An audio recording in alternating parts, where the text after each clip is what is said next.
recorded. Yeah, have it right before, and then you play it before we actually start talking. I don't know. I kind of liked it the way it's been rolling before, where it's just like a random 15 to 30 seconds or whatever of just random shit, and then you kind of break it down with we're randomly just talking a bunch, and then all of a sudden. Yeah, I think that's kind of fun. Sure. And then all of a sudden I say, hello and welcome to the Average Bros Gym Podcast. We are your average hosts with eerily similar names, Kory and Croy, and we walk you through fitness, health, and life advice, seeking to meet you where you're at. No polarizing black and white takes, no threatening you and telling you the only way to do things. Just genuine advice and good conversation. Dude, that was slick. That was a good ad read. That was It's not an ad, but it's a good read. Well, I'm saying before you even click the button, that was some sleight of hand. I didn't even realize you hit go. Yeah. That was good. No, that's what I like subverting your expectations. It's like a clean little pickpocket. That's me. Hello everybody. So in today's episode, we were going to talk a little bit about kind of rehash Christmas a little bit. The holidays, everything like that. And then we're going to give you, this episode, we're hoping it's going to drop right on Monday. It will. Oh, yeah. I'll put in those editing hours, right? And then we're going to be releasing this on Monday. So we're going to talk about New Year's resolutions, different goal setting tips and tricks, things like that too. And things that maybe we've experienced in our field and things that have been beneficial for us and kind of all the jazz. So welcome, Kory. Let's chat about what did you want? You had specific things you wanted to talk about as far as Christmas goes. Oh wow, Christmas recap. We could go so many different directions, but I want to start off. Yeah, we could go to like St. Patrick's Day. We could Christmas 100%. recap. We could do whatever we wanted. We could talk about like anything. I will say I was very proud of a feat that I accomplished on one single day. I watched all of the How the Grinch Stole Christmas movies, like the old animated one. Oh, that's a good one. Yep, old animated one. Yeah. Takes about 50 minutes. You can burn through this. Then went to Jim Carrey, Grinch, 2008. Sure. And then watched the latest Grinch with Benedict Cumberbatch. No, so that's all in like one day. that's like the animated one, the 3D one, the newest one. Yep.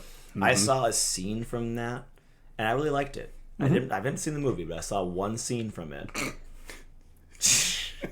And I liked the scene. What was your favorite?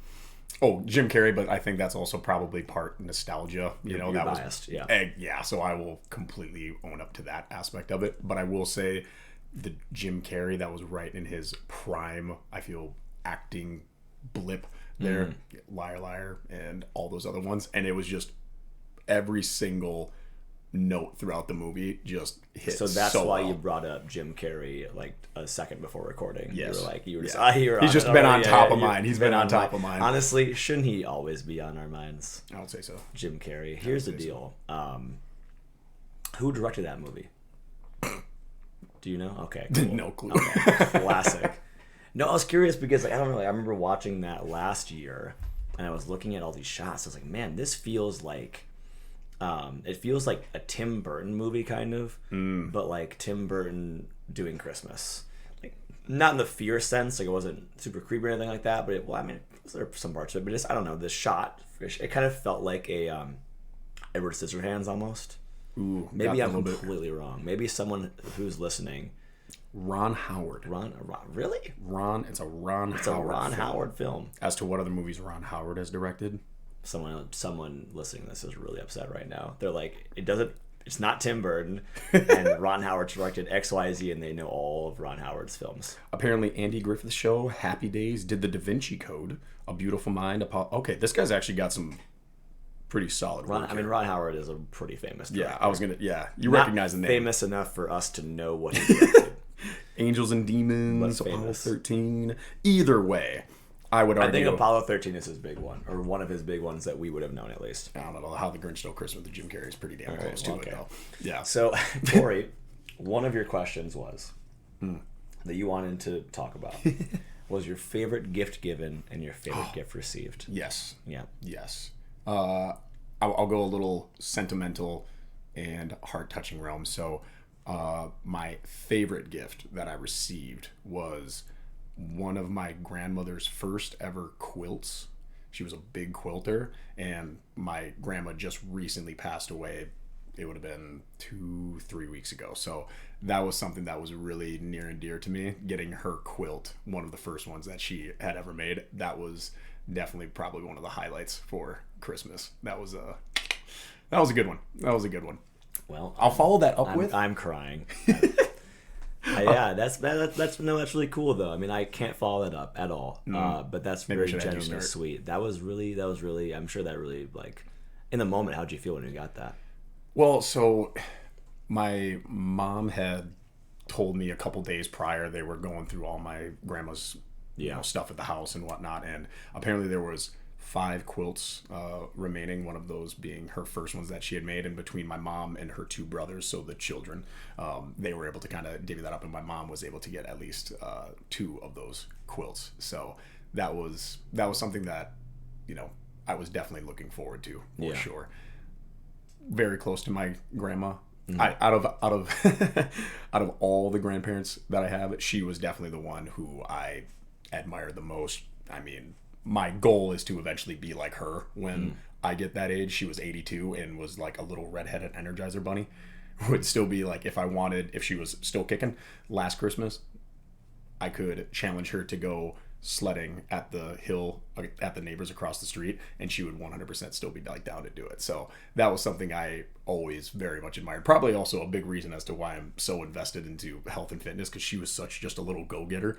Still worked out, still did all her running, or I shouldn't say running, walking. But yeah, full 82-year-old Janice just 100-meter sprints, repeats 400 meters, like just a machine. She's a try.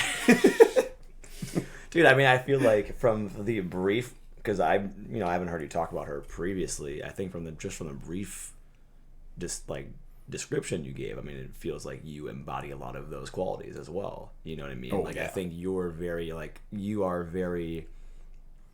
you want to do everything all the time, and not in an annoying way where someone's just too much. It's like, I think you're just always down for the next adventure, and I think you're always also you are looking to do different things. Like, yes, you take your time to rest, but you're one of those people that, hey, I want to get out and I want to live life. You know what I mean? You want to experience new things, and I think that, I mean, like, from what you just told me, sounds like you take after her quite a bit. Oh yeah, absolutely. She was definitely somebody that I always admired. Like, I get a lot of great qualities from my mom and my dad. Love, respect, appreciate them. They're the greatest parents in the world. But being so close with my grandma, mom and dad, if you're listening, you're the great. Yeah. Shout out mom and dad. But yeah, grandma, we were always over there as little kids. That she lived, 5 minutes up the road, and yeah, always would just be down. Whether it's, again, sledding down the hill, running around, playing with the dogs. She just always wanted to stay active, stay busy, and she was so invested in my brothers and I's lives, along with all the rest of the grandchildren too. Would always show up to sporting events, would always be down, hey, come on over, we'll bake some cookies. And I mean, you're not going to say no to grandma if she's going to want to bake some cookies. And yeah, needless to say, when she did pass kind of rather suddenly, it was something that kind of shook the family a little bit. We obviously weren't expecting it. She was 82 years old and didn't necessarily have any prior health conditions that were necessarily serious. But when she did pass, being able to get one of those quilts, one of her passions that she always kept up with at the local church, she would always quilt every single week. Just to be able to get one of those items that she also had some sentimental value to, with it being one of her first ones, that was definitely special for sure. How are you going to follow that one up? You got some pretty cool knickknacks out there. No, okay, so no, thank you for sharing that. That's awesome, man.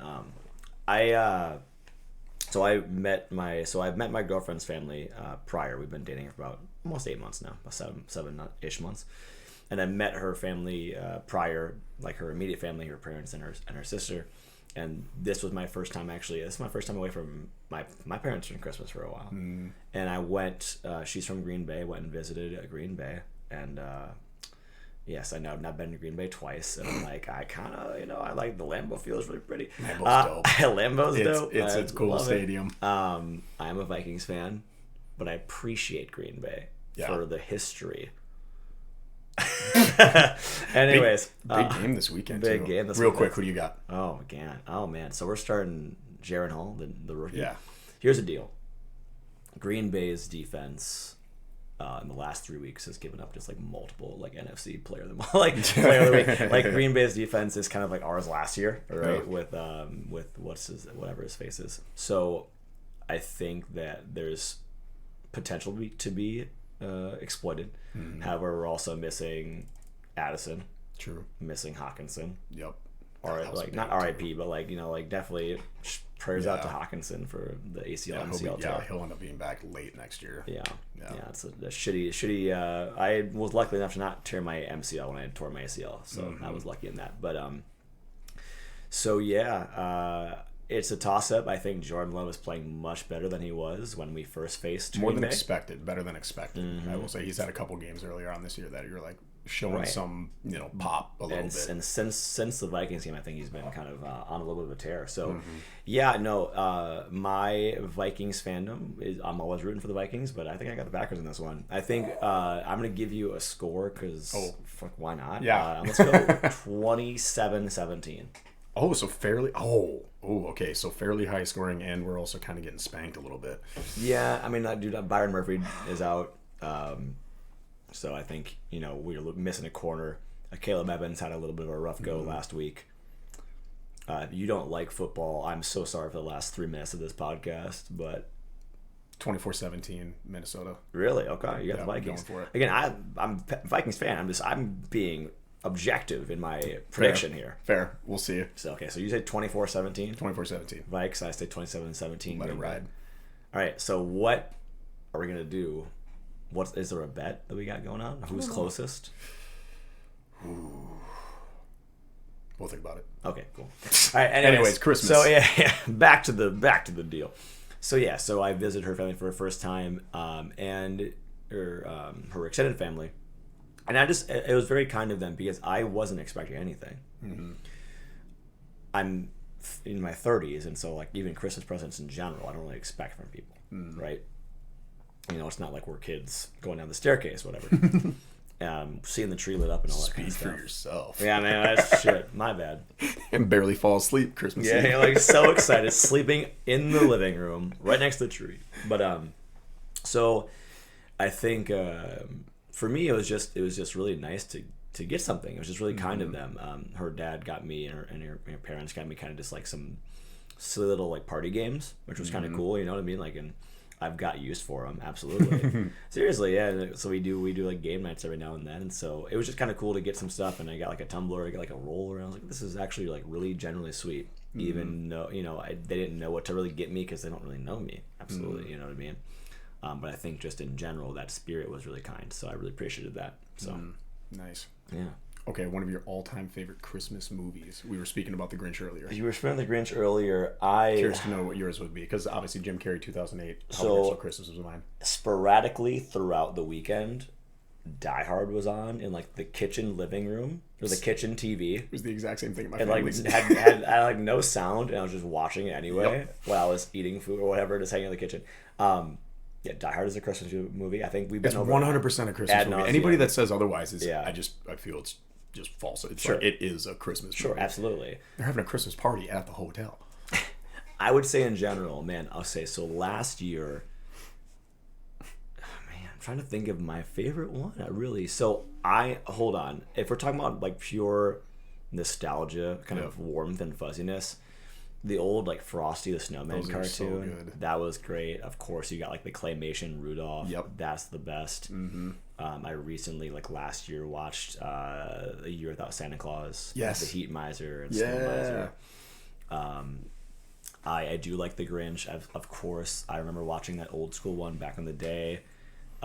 Charlie Brown Christmas Special. I'm just gonna rattle off all of them, but favorite one, man. I don't know. I don't know. I couldn't. Should I pick just an arbitrary Christmas movie that I like a lot? Yeah. I feel like the one that's kind of overrated a little bit is like National Lampoon's Christmas Vacation, or is it Christmas or National Lampoon's Christmas, whatever it is. Yeah, and I've seen it. It's also okay. Like it's just a different era too. Yeah. I think sometimes like comedy is tough. So comedy is really tough. I think comedy is probably the hardest to relate to other generations. Right, like if you see like a drama movie, like one of my favorite film genres, to be honest, is like I love like 1940s like film noir. Double Indemnity, if anybody knows, Double Indemnity is one of my favorite movies. Although it's a different culture entirely. Like, you can watch the movie and be like, oh man, that's awesome. Like Casablanca, not film noir, but same thing. You can watch the movies and kind of feel that force still. Old movies from like the 70s, 80s, I feel like dramas, I think a lot of that still resonates. I think comedy is really tough because like what people find funny changes. Yeah. Because drama, you kind of understand inherently, right?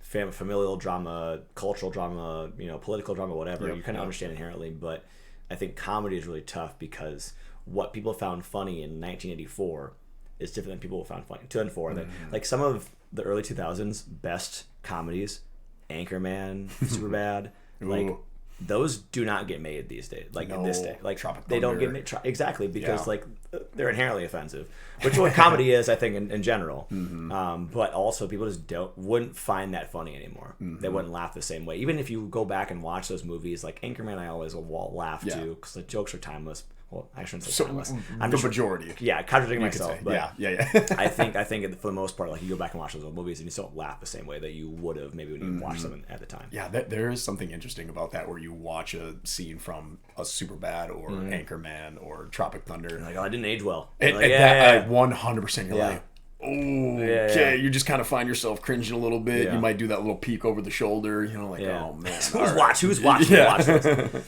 But I think in general, man, fuck. I'm sorry. This should not be this hard. Christmas Story. I'm wasting valuable podcast time. Oh no, this is great. Debating. I'd say Christmas Story. I think the nostalgia piece of that one is really interesting. I think the house that they live in is very similar to like my grandparents' house in just outside of Dayton, Ohio. Christmas Story, is that the one with like the leg lamp? Yes, okay. the leg. That's like the only thing I can. Yeah. Yeah, I don't know why. I feel like I've seen it like maybe once. The Red Rider BB gun. Yeah, okay. And the leg lamp and like the dogs and the dad and all the car and all that shit. I will put Home Alone up there too. Oh yeah. Home Alone is really good. So it's funny. Actually, you know what? Fuck it. I just watched Jack Frost this year. With who's the actor? Kevin? No. I was gonna say, is it Costner? No, I always get these flipped up. Fuck. It's hold on. Look it up. It's Kevin. It's the same two actors. Every time. You said Jack Frost. Jack Frost. Hold on. All right, let's see who gets it first. Let's see who gets it first. Michael Keaton. Keaton. I get those two. I Batman. I do that. Yeah. I get those two guys mixed up all the time. They're the same. Michael Keaton and. They're like the same. They're the same actor. They are. Okay, so I actually really like that movie. I've never seen a movie. Jack Frost. I've never seen a movie go from like genuinely heartbreaking drama to like the silliest fucking outlandish plot ever. It's a whiplash. Doesn't he turn into a snowman? There are scenes that are actually like there are scenes in that movie that are out of like a legitimate like family drama that actually like I was crying. Seriously, I was watching the film in certain moments, and then it devolves. I mean, not devolves, but it pivots so hard, 180 degrees into like a snowman on like a toboggan, like sliding down a fucking like snowboarding down a hill. And so it's so like the movie like broke my neck with whiplash, and I love it. So we're going Jack Frost. Okay. And I mean, in terms of everything else I already said, but yeah, I know. Fair. Is it though? Is it fair? I don't. I don't really know. Okay, I gotta get you one more question here at least. Oh, 100%. Okay, you asked me the movie. Okay, what? So are you a Grinch man or no? Grinch? Is that what you're gonna say for your all-time favorite Christmas movie? 1,000%. Okay. I mean, I watched all three in one day, so I mean, I guess that says something. Just to compare. We probably don't have enough time. For one more favorite Christmas. What? God, fuck. Favorite Christmas cookie, sure, whatever. For Christmas cookie. Or would you prefer Christmas cookie or holiday meal or tradition? See, we're like holiday meal. Like we did lasagna, which is fire, but I don't know if that really counts as Christmas has no holiday meal. I'm gonna say that right now. Like Christmas ham, get out of here. No. Well, there's no tradition. Like I had like shrimp. Nice. Yeah, it was good. But again, there's like no. No. Yeah, there's no like for me at least. Yeah, my family doesn't have like a set traditional holiday. Also, if you're listening to this and you do not celebrate Christmas and whatever denomination you are, like shout out to you. Sorry that our experience is so Christmas biased, but I appreciate you listening, and I'm sure that you have your own traditions as well, and your own holiday meals and things like that too. Christmas cookie for me this year. Some friends of mine, we did a like cookie bake. We got together, played Settlers of Catan. I always call it Catan, but yeah, same thing. Fucking A. Same difference. What is the right way to pronounce it? Top tier board game for sure. Oh, it's great. Love that game. My girlfriend Megan was not in it. she was like we're on a team, but like she like as soon as you start talking about that kind of stuff, she just like glosses over her eyes, and like the rules. Wait, Catan? Yeah. Yeah. But bless her heart. So we were on a team, but she was more interested in petting the dog, which honestly, that's fair because that dog was cute. Anyways, so we had our cookie bake off thing, and I think it was my friend Kory, I believe. Maybe it was someone else. I apologize. They made kind of like almost like an oatmeal kind of like cookie with this like frosting on it, and it was just like it was presentation, like it didn't like look like it was appetizing, but man, that thing was so fucking good. It was delicious. I loved it. So I'm gonna say for this year at least, it was definitely that cookie. What about you? I don't even know. This doesn't really count as a cookie, but do you know when it's a pretzel with like a Rolo or something like that on that top counts. of it? Absolutely. Yeah. I guess whatever the standard definition of cookie is, it might not meet that requirement, but I know What they're is around a at definition every of cookie? single. Well, difference between a cookie and a cracker. Sweetness. What might is it just? I Sweetness? would say Okay, sweetness. well, I would probably, say taste in general. Okay. Yeah. Well, anyways, this salty Rolo concoction thing, those are always some of my go-tos. It's hard not to just like rifle at least a handful of those down. Yeah. Just chocolate chips still count because that's still going to be. Anyway. This is your question. I'm not a big fan of sugar cookies, and same thing with like the frosting. Like they're fun to decorate, but I think in terms of like taste, they're kind of like, They don't hit different. You know what I mean? They don't. They don't. They don't hit different. Man, yeah, I would say those oat cookies were real good. Well, real good this year, but everybody's a little different. Fair. Yeah. Fair. Well, friends, we're gonna get on a different subject here. So that was kind of our Christmas recap. Hopefully that you got something out of that. But we want to talk a little bit more about kind of like coming up. Of course, it's New Year's. Yep. Right. We've all got resolutions. We've all got goals to work on. You hear people say a lot like, "Oh, don't wait till New Year's and to start your blah blah." Like, oh, well, fuck it. Well, it's New Year's now, so we might as well start it now, right? Like, yes, you shouldn't ever wait to like set goals for yourself, and especially if it's like June, 6 more months, right? But you should always, why not this time of year as well, right? Especially because I think during the wintertime, especially in the northern hemisphere, that's where we are, like in Minnesota, like. It's been an oddly warm winter, but for the most part, it's been like fall. This is like the first day that actually feels like winter-ish. It's been gross, honestly. Did it even really feel like Christmas? I don't think so. It felt like a good October night. You need 8 inches of snow plus. Anyways. And then all Minnesotans would still be bitching. Yeah. Oh, there's all this snow. Oh my god. Where's all of our snow? We get dumped on. What the fuck? Yeah, this damn snow. Yeah, we do that. It's a Midwestern thing. But so during this time of year, I think we all kind of turn internal a little bit more, right? We turn inside ourselves, not in like a bad way, but you're not doing as many things outside. You're not doing as many things with people. Maybe you're like doing more reserved, staying indoors a bit more. And I think that we all tend to want to focus on kind of like our mental health or our physical health, things like that. So it's a great time of year to do that. So Kory and I are going to walk through a couple of different things that we've found maybe help a lot. And that we've seen from people that we've talked to and things like that too. I guess I should ask you then, maybe first question, Kory, do you have any New Year's resolutions or New Year's goals? Funnily enough, even though this is the topic of conversation today, I have not yet set any specific fucking poser, measurable, attainable, relevant goals for myself. As you kind of mentioned right there before, I'm not necessarily one to wait for New Year's specifically. So, needless to say, I very well might, over the course of tonight, tomorrow, whatever that it might be, sit down and write down a handful of goals. But for me personally, I don't have anything right now on the docket. Do you? Do I? That is a good question. Yes, I do, sir. You do? Yes, because I came prepared for this podcast episode. Okay, so yeah, I think in general you're right. Again, we shouldn't wait to set goals, but if we're already here, like I'm not gonna. Now, if I was waiting to March to set goals, I'd be waiting. So, I, for some reason, have historically had a hard time eating fruit. I love fruit. It's delicious. I love strawberries, raspberries, blueberries, bananas, whatever, apples, all that kind of stuff. Kiwi. Kiwi, yeah, decent. Kiwi's all right. So threw you a curve. But my idea is like I just for some reason have a hard time incorporating it every day in my diet. So I love making like a smoothie. I'll do like frozen strawberries, frozen bananas, throw it in like a protein smoothie, whatever. And it's a great way to get my protein in, and also my serving of fruit, right? Yep. So for anybody out there that kind of struggles with similar things, smoothies I think are a great option, and it's also very easy to get down, and it tastes good, and whatever, you love it, right? It's a great like alternative to like a coffee and like bagel breakfast, whatever, right? Yeah. So love that. So my goal is to get 1 serving of fruit per day. That's it. Again, might sound difficult or might sound easy for a lot of you. For some reason, for me, it's been historically difficult.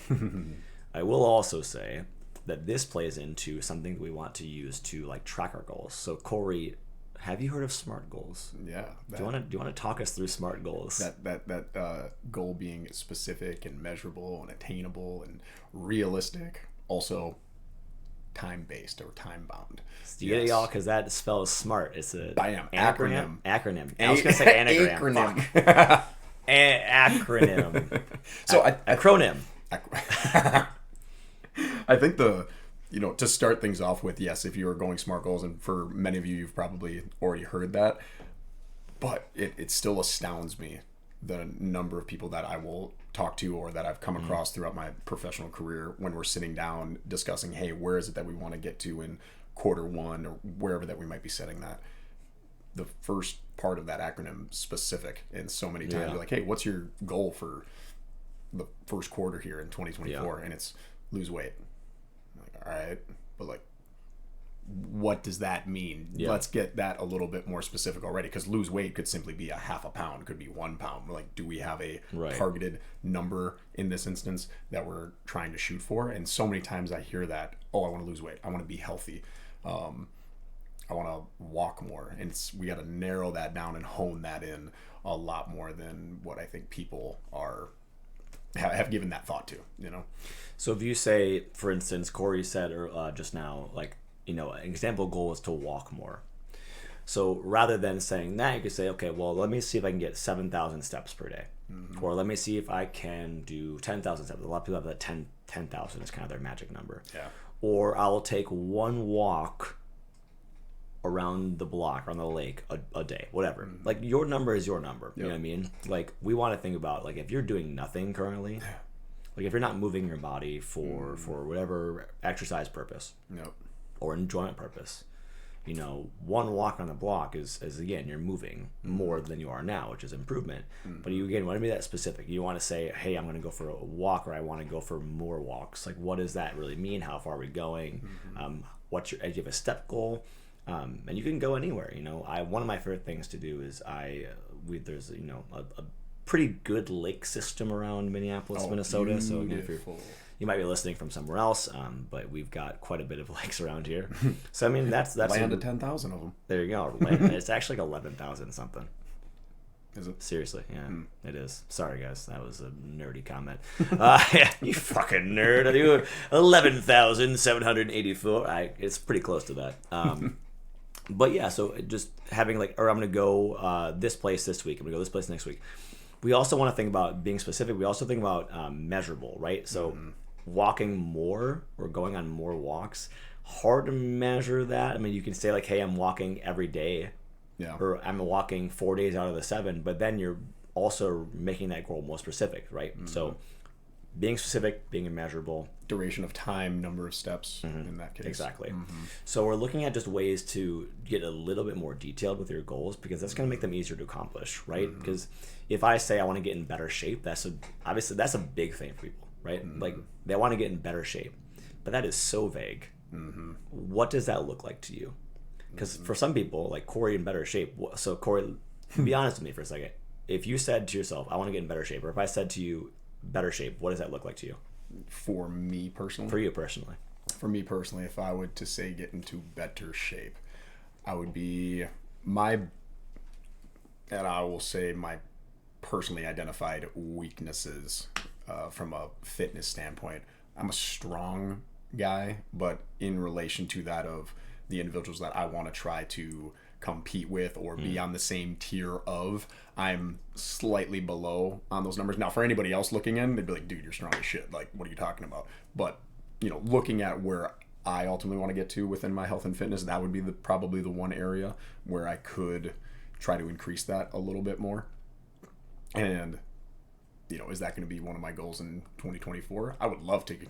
I would love to continue to get stronger. Are we making some goals? That might be it. Yeah, I'm a weak little kitten when it comes to some of those lifts. Oh, shut the fuck up, dude. Honestly, as long as I can compete with, if I look at some of the weights in the top tier women athletes in the CrossFit Games, if I can still hit numbers that are higher than theirs, and it ain't by much, to be honest.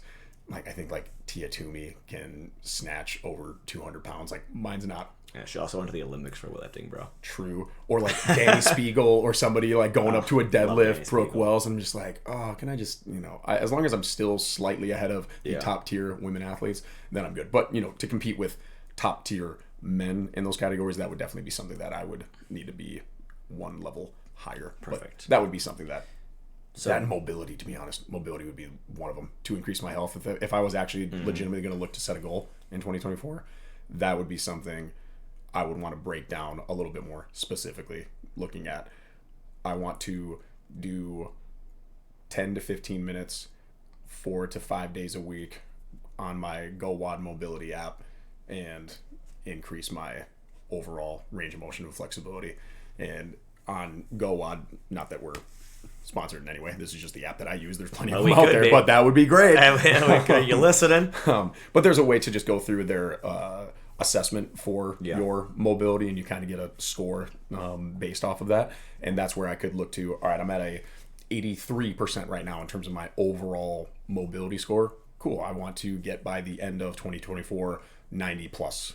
Sure. So that would be, for instance, in this case, a specific, more measurable goal that is also, and we haven't touched on this point, attainable for me. My current level of flexibility based on this score, I want to say the last time that I tested was around 83, 84%. If I was at 20%, is it going to be attainable for me by the end of 2024 to all of a sudden get up to 90+? Mm-hmm. That's going to be tough for somebody in the instance of the walking case right now, somebody who's very, very sedentary, for them to want to all of a sudden suddenly try to average 15,000 plus steps a day. We got to look at factors like work. We got to look at what time commitment you can get to. Is that going to be actually attainable for you? So, what are your thoughts from the attainable standpoint when we're breaking down that acronym? Yeah, good job at ordinance theory. Oh my God, I walk so much. So we've been over, so in terms of a SMART goal, so again, S.M.A.R.T, right? Specific and measurable. You want it to be a little more detailed. You want to know what you're shooting for. You want it to be measurable. You have to be able to track it weekly, monthly, daily, whatever that is. Yep. You have to be able to track your goal, right? Attainable. So I feel like attainable and realistic are the same thing, but that's beside the point. They're pretty close. Same thing. So Kory, with your mobility score WOD thing, the context might not be there for some people who don't know what that is. So in terms of context, let's say someone has never squatted in their life, any significant, any weight. Mm-hmm. Obviously whenever time you sit down, you squat, right? But let's say you never squatted in a structured environment with a barbell or a dumbbell or whatever. Yep. Well, if this person is, hasn't really quite worked out for a while, or they just haven't worked out and they don't know how to squat, is it realistic or rather attainable for me to say, oh, well, let's do 220, squat 225 pounds by the end of, the next 6 months? Mm. I don't know, maybe for some people, but for the vast majority of the population, no. So maybe a better goal would be like, okay, I'm gonna see if I can squat 100 pounds, or maybe that person, they can do an assessment with a personal trainer or a coach of some point, or they can come in for a workout, like for a group fitness class. Hey, let me try this squat. If I got a goblet squat, I'm doing 20 pounds of the dumbbell, whatever that is, and then get a baseline. Right from there, then you can maybe set that long-term goal of like, okay, cool. Well, I know I can do 20-pound squat. Can I do 100-pound, whatever that is? So that's attainable. That's what we want to look at. Is for me, like if I'm saying I want to, what's something I'd want to do? I don't know, make a $3 million by the end of the 2024. I mean, I don't make anywhere near that right now. So maybe saying that I'm going to like not even quintuple, like way more than that, my income, that's probably a little bit unrealistic, right? Or a little bit unattainable. So I'd want to focus on maybe something that's more attainable, right? Maybe just maybe a good jump of like a couple thousands of dollars, a couple tens of whatever that is, but something that's going to be more attainable for me. So it's not that you're shortchanging yourself, but you're being, realistic, again, the same fucking thing, but being realistic about what that goal is, right? So that's something that's really important. And if you don't know what a realistic goal is, that's why either we're here, can email us at averagebrogympodcast@gmail.com, or fitness professional, health professional, whatever, because your goal might not be health and wellness related. Maybe it's something completely different. But seek professionals in those areas to help you kind of determine, hey, is this goal realistic or not?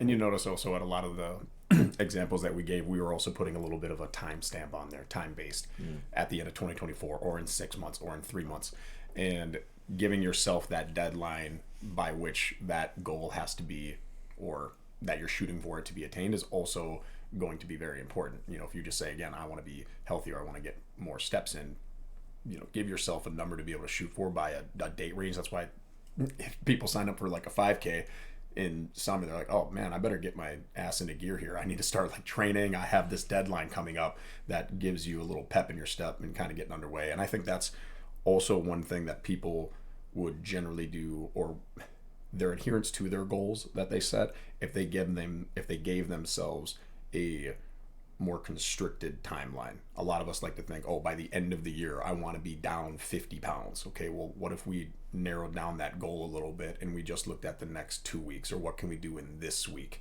We can still apply those same SMART goals, that same acronym, be specific and measurable and attainable and realistic and time bound, but all of a sudden condensing that window, which getting those little baby steps in towards your goal is going to be huge. It's just another little crack in the wall rather than the 10,000 yard stare of like, where do I want to be at the end of the year, in 5 years or 10 years? That sounds so, in some instances, it's hard to conceptualize. It's hard to imagine that. And you let yourself slip, or you can let yourself slip where you're like, oh, okay, I had a little off week here. Again, we'll use the example of wanting to lose weight, because for a lot of us around the holiday season and New Year's, a lot of those health and fitness related goals are going to be centered around weight loss.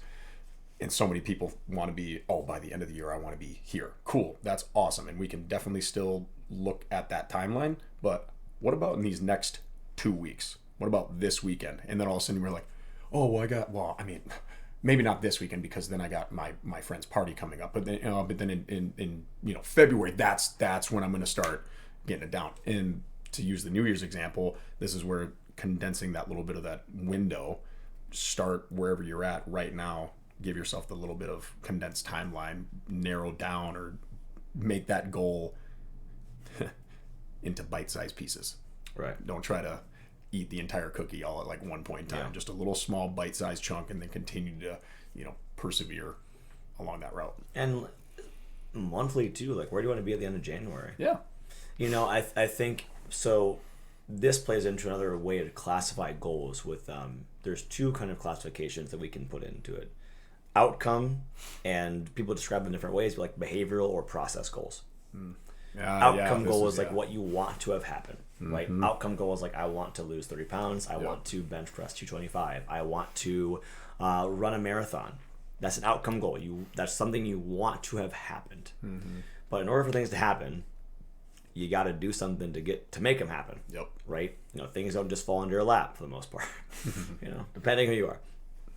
So process or behavioral goals are things you can work on throughout a period of time, something that's habitual, or process oriented that's going to get you to that outcome goal. So rather than saying, oh, I want to run a marathon, that's fine to set up for a long-term goal, but then how are we going to get there? Month to month, what are we going to do? I need to do, 30, I need to do this many miles in the month of January. So I need to do, I need to run this many miles per week. I need to do this much weight training per week to kind of supplement my running. That's a process goal. That's a behavior goal. That's something that we can actively work on consistently in a short-term time frame. That's going to help you achieve long-term results, right? If I want to, so I will go back to myself for a second. So again, one of my goals is to eat more fruit, eat a serving of fruit every day. That's a process goal, right? I don't have an outcome goal for that. I don't know what it's going to do for me besides just make me feel better about what I'm doing and what I'm putting in my body. And maybe I might get a little bit more shredded because I'm probably eating fruit instead of eating some Taco Bell, which I just had. But Taco Bell's great. I'm just going to say it right now. Anyways. So here's the deal though, so that's outcome goal. I don't even have one. I have a behavioral goal. I would say in general, behavioral goals or process goals probably more important because they're easier to focus on than setting outcome goals. However, outcome goals are still good to have. Yep. And then, so that's kind of what you want to think about is how can I do something consistently over a period of time that's going to help me to my goal. Another one of my goals as well is I of course used to compete in Olympic weightlifting. And due to a variety of injuries, which we all deal with, I had to stop doing weightlifting for a while because anytime I was planting, my knee was flaring up. Right, my knee's getting better, but so one of my outcome goals is hey, I want to be able to clean and jerk my prior max, which was 242, right, 242 pounds, 110 kilos. So right now I could probably do 205. I've done that recently.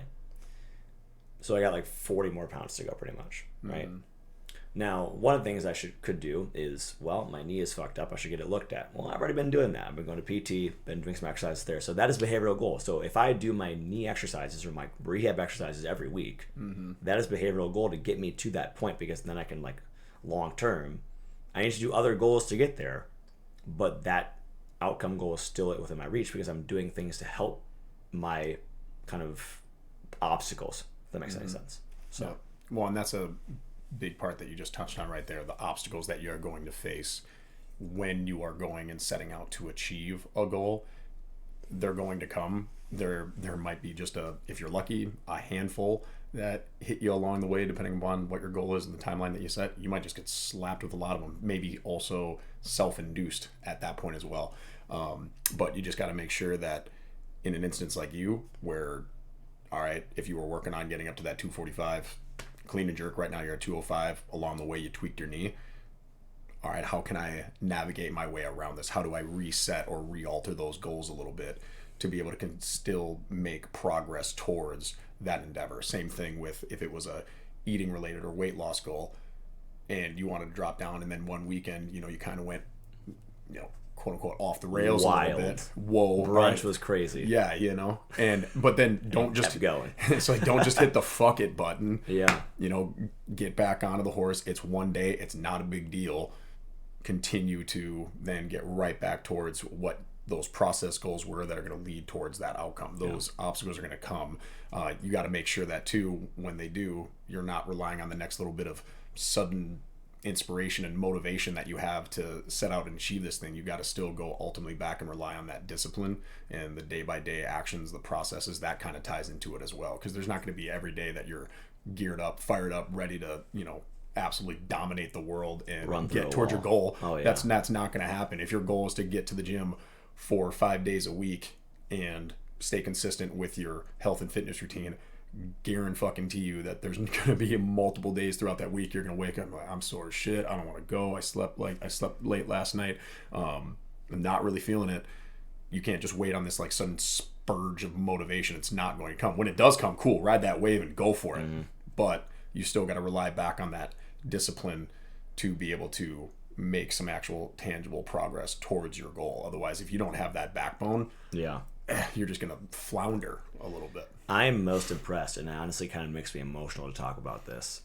Wow, I'm actually getting really emotional. I am most impressed by the people that don't want to be there. Yeah. I'm most impressed when I talk to members in studio while I'm coaching, and they're like, I just fucking don't want to be here today. Or like, I didn't want to do that. I didn't want to come today. I didn't want to do this or that. And I'm like, you're fucking here. Mm-hmm. I'm most impressed by that because that shows discipline. Mm-hmm. That's what's going to lead you to long-term results. Yep. Because you're never gonna feel like it. Like you're never always gonna feel like doing it. Mm-hmm. I think that's the same way for everything. Job related, whatever. Like you're never always gonna like, yeah, I'm fucking stoked to go work out today. Like, no, you're not. I wasn't like we I know Kory and I run this podcast, and like I think in general we're probably in pretty good shape, and according to the average population, you're in far better shape than I am. But I was at the gym the other day. I was 20 minutes in my car. Seriously, 20 minutes in the parking lot. I was just like, man, I want to fucking do this. I want to do this. I want to do this. Oh, if I go in now, I only have this much time to work out. Then I got to go to work. And if I do this, then I'm like, well, I don't have much time in my knee. Just every single fucking excuse in the world. Oh, yeah. Mm-hmm. And like, I don't know. I'm not going to say I'm some like grand old human being, but I still went in and did it. Mm-hmm. And once I started working out, I wasn't going to fucking stop. Yep. I kept going. Mm-hmm. And so I think that's a really big key for it. So you're setting an outcome goal, setting a behavior goal, and then it's like, hey, it's going to be hard. Mm-hmm. You're never going to be motivated all the time, and that's something we can touch on in a little bit in a second. But it's just like that to feel like it's going to be a walk in the park, or that you're like always going to be like motivation's going to hit. Like it just doesn't not work that way. Like that it does not work like that. Kind of reminds me like the rule of thirds. It was a coach that I used to work with, and talking about training setbacks that you're going to experience. Rule of thirds being a third of the time in your training, and this could apply to a lot of your goals that you might be seeking to achieve. A third of the time, you're going to feel like shit. You don't want to go. A third of the time, you're going to... Just a third? Yep. Really? Not half? So a third of the time, you're going to feel like shit. You're going to, I don't want to do this. You fucking come up with every excuse in the book to not want to do it. Oh, my back's sore, knees are achy. Oh, I'm tired, whatever. A third of the time. Another third of the time, your training is just going to be, okay. Right. Yeah, you got in. Having a shit day. You did it. I mean, you moved the weight. You did your run. But, I mean, it wasn't anything where you were like, oh, man, I'm feeling fired up about that training session. And that's the other third, where a third of the time it will go great. And you are motivated and you're lit up. The body's feeling good. So, yeah, rule of thirds. Third of the time, it's going to go just ugh. Third of the time, it's okay. Third of the time, feeling great. And when you look at that, 2/3 of that pie are either or fucking man. Yeah. And then that's that heavy size. Yeah, and then that's that 2/3 of the pie right there. That's where you got to go back and rely on the daily discipline, the people that still show up even though they don't fucking want to, knowing that hard work is going to pay off later. Always being able to conquer that little voice in the back of your head that's telling you to, stay in, stay cozy, don't go outside. I said I was going to get steps in, but no, now it looks like it's snowing or raining a little bit. It's like, fucking get outside. Like, stay with your goal. Not to say that there are days where, listen to your body. If you are feeling really beat up, you're sicker than a dog, there's going to be instances, and only you are ever going to know that. That's the other thing. Like, you can work with a coach, and I'm working with an athlete, and they tell me, yeah, I really couldn't get into the gym this week. I was just feeling really sick. I'm like, okay, I'm going to take you at your word for that. Like, I'm not going to think that you're lying to me. But that's the other thing is, like, are you lying to yourself in those instances as well? Like, could you maybe have gone out for getting those steps in? Could you have? And for a lot of us, being able to rely on that daily discipline, thinking of 2/3 of that pie, I'm going to feel or this is awful. You've got to still go back and check that box even on the days that you don't want to. The people that show up to the gym on the days that they don't want to, those are the individuals that are striving and ultimately going to be the ones that are going to achieve those goals in 3 months, in 6 months, in a year. And then if they continue on that trend, I mean, how much farther they're going to get than the people that continue to come up with excuse, and they, stay in the cozy bed and they're giving themselves those offs, or maybe they don't understand the SMART goal and how to like determine and set these. And this is ultimately like why we're wanting to talk about this, right now, for anybody that's within their health and fitness, whatever goal, big or small, how to kind of set you up for success in that realm. Yeah. And again, like sickness is real, like you mentioned. Mm-hmm. Injuries are real. You do have to adjust your training sometimes. And you got to adjust your goal. You have to adjust absolutely. But that's also, I think if you're saying I think if you find yourself continually not hitting your goals or your behavioral goals, it's time to reassess. But at the same time, it's like you got to turn off the TV, you got to turn off your computer, turn off this podcast, and sit there in silence. Yeah. Seriously, Easier said than done for a lot of us. Sit there in silence and think to yourself, is this an excuse? Yeah. What is actually going on with me right now? What am I feeling? Again, sometimes you are, you have your knee, whatever is going on, sick, knee injuries. That's all legitimate, right? Sometimes you really just, maybe you slept like 3 hours last night because the kids were up. Yep.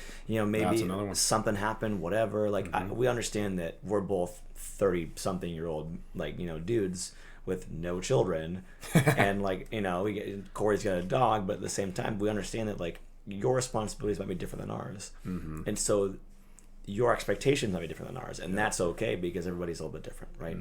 You do the best to your expectation, but if you can genuinely say, with nothing on playing in the background, just you and your thoughts, if you can genuinely say, hey, this is preventing me from exercise, I'm gonna get back at it tomorrow or whatever it is, great, that's fine. Trust yourself on that. But if you have a shredded doubt, am I just saying some shit? Yeah. Because I don't want to do it. Yep. And then you know. And only you will know then that. You know. Yep. And you can have conversations and all those things. One of my favorite stories that I remember hearing talking about goals, and I got this. I can't remember the exact person, if it was a book, podcast, whatever that I was listening to. Are you sure it was a book? Are you sure it was nothing? But it was something along the lines of a Peter Attia, Tim Ferriss, Andrew Huberman, and they were talking about working with a client who his goal was to ultimately lose weight, larger individual, and the goal that they set was to simply show up to the gym every day. Could care less how long you stayed. You didn't have to stay for any period of time or go through an exercise class or whatever that was, but you had to get physically in your car, or whether it was walking or biking if it was close proximity, but you had to just get to the gym every day. That was simply the goal. And okay, did you get there? That's like getting to the gym every day, specific, measurable, all the things. And you're just instilling that pattern of behavior, every day I show up to this.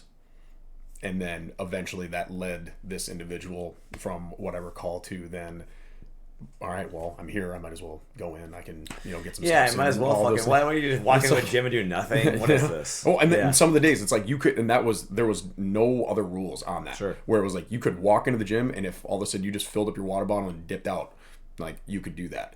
But you got there. But you got there. And then eventually, yes, are you going to need to, if you did show up to the gym every day for 3 months, but you never did anything, well, all right, we're probably going to have to start to reassess this. But It was just I loved the simplicity of it, and going back to that daily discipline of being able to show up for yourself, prove to yourself that you can do this. That's huge. Talking about that more intrinsic side of things where, all right, yeah, now I'm showing up for myself. I want to do this. This is my endeavor. This is my goal that I set out for. And I'm going to continue to show up day in, day out, over and over and over again until that dream that I have becomes a reality. Yeah.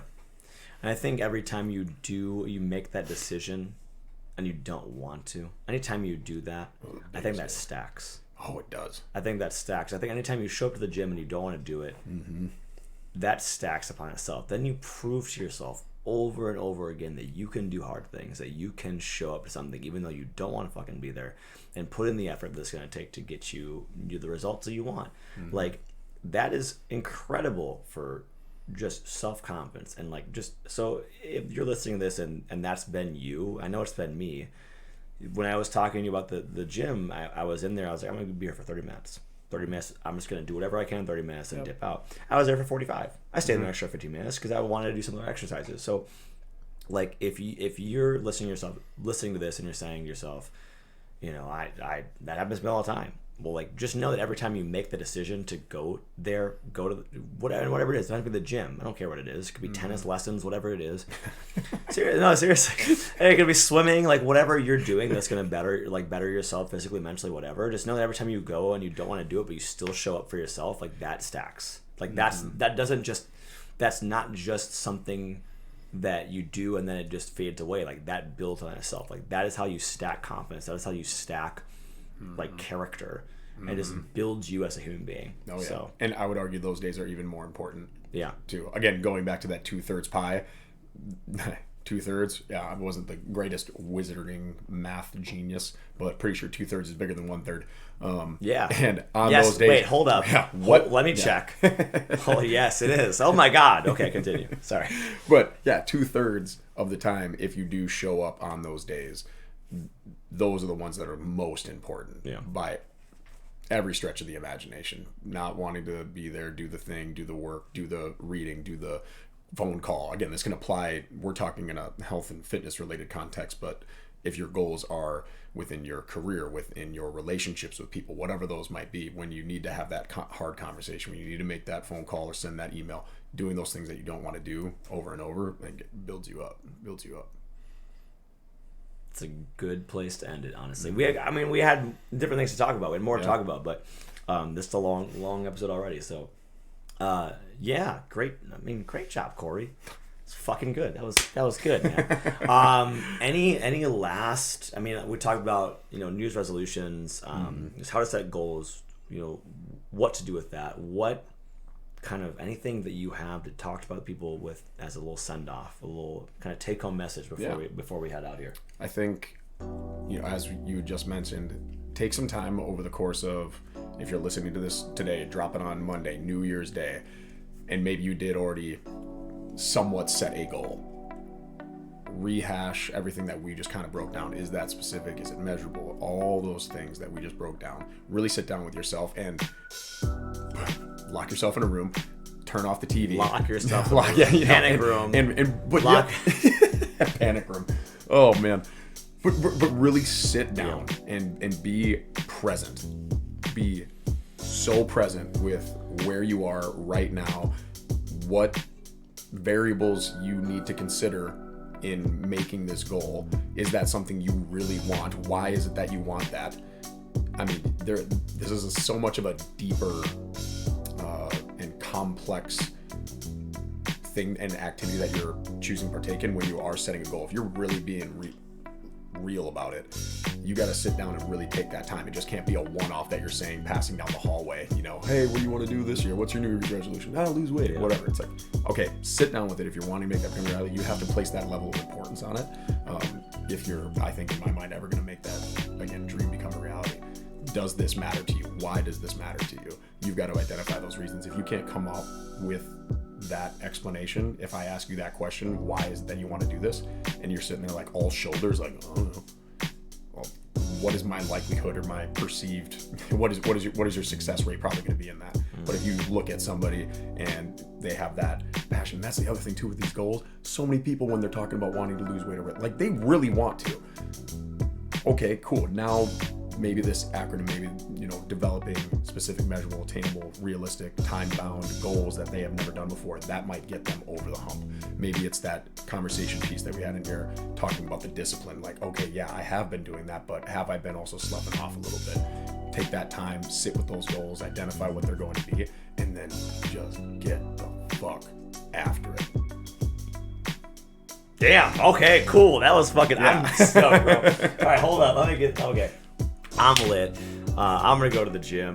No, I'm not, but I'm going to tomorrow.